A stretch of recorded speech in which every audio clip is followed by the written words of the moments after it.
আসসালামু আলাইকুম আব্বা। কাল থেকে তোমার ছেলেরে হাতে চুড়ি আর ফিতা বাইন্দা রাস্তায় ঘুরতে বলবা। সামান্য একটা মেয়ে যাকে দিন দুপুর বেলা ঘোল খাওয়াতে পারে, সে তো পুরুষ নামে কলঙ্ক। এত উত্তেজিত হয়েও না তো। উত্তেজিত হবে না তো কি করব? আনন্দে বগল বাজাবো। হায় হায় রে, চোখের সামনে এতগুলো টাকা একটা মানুষকে পাও পাও দিয়ে আসতে হইলো।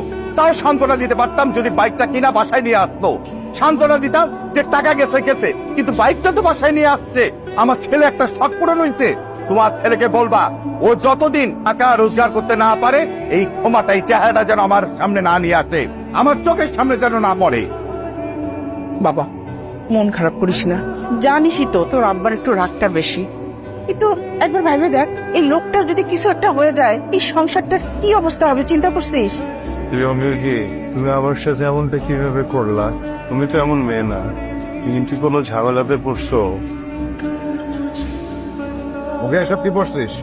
ইহা একটি মুখোশ, আমারটা প্লাস্টিকের তৈরি, কিন্তু বিশ্বব্যাপী ইহা রাবারেরও তৈরি হয়ে থাকে, ইহা কাপড়েরও তৈরি হয়ে থাকে। বিশেষত এটা বানানো হয় বাচ্চাদের জন্য, বাচ্চারা এটাতে খেলাধুলা করে, কিন্তু বড়রাও ব্যবহার করে।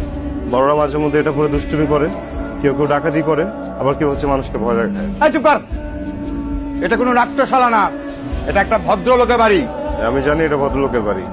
যে ভদ্রলোকের বাড়ি উনি গতকাল বলেছিলেন আমি যেন কখনো তাকে চেহারাটা না দেখাই, উনি হয়তো এখন ভুলে গেছেন। এটা খোল বাবা, খোল। এটা কেমন দেখাচ্ছে তোকে?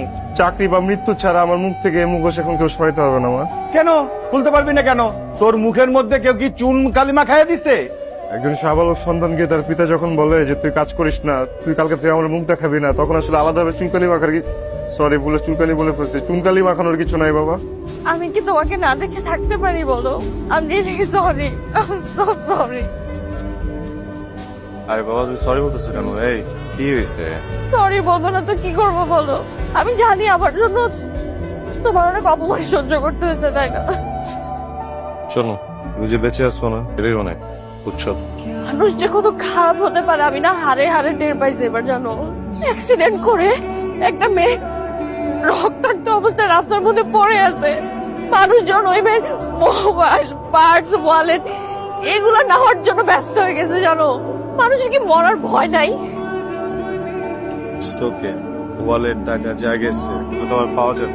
যদি জীবনটা চলে যেত এটা পাওয়া যেত, হ্যাঁ? আমি নিজে কিনে দিব না সবকিছু, ঠিক আছে? আপসেট হয়ে যাবো। আমার জন্য তো তোমার অনেক কথাই শুনতে হয়েছে। চাচ্ছে স্কুটি কিনে দিবে, প্রয়োজন হলে নাম দিবে, আসলে কি ওরা তোমার কথা জানতোই না? আমি তোমাকে বলছি, আমি তোমাকে একবার বলছি, টাকার কথা বলছি, স্কুটারের কথা বলছি, কেন বলতেছি এগুলো? হ্যাঁ, আমাকে তুমি বলো থেকে কেমন আছে? কেমন আছে দেখতেই তো পাচ্ছ। কাল সিটি স্ক্যানের রেজাল্ট পাবো, তারপর সবকিছুর ব্যাপারে বলতে পারবো। ব্যস্ত ব্যাপার, তুমি ঠিক হয়ে যাবে, কিচ্ছু হবে না।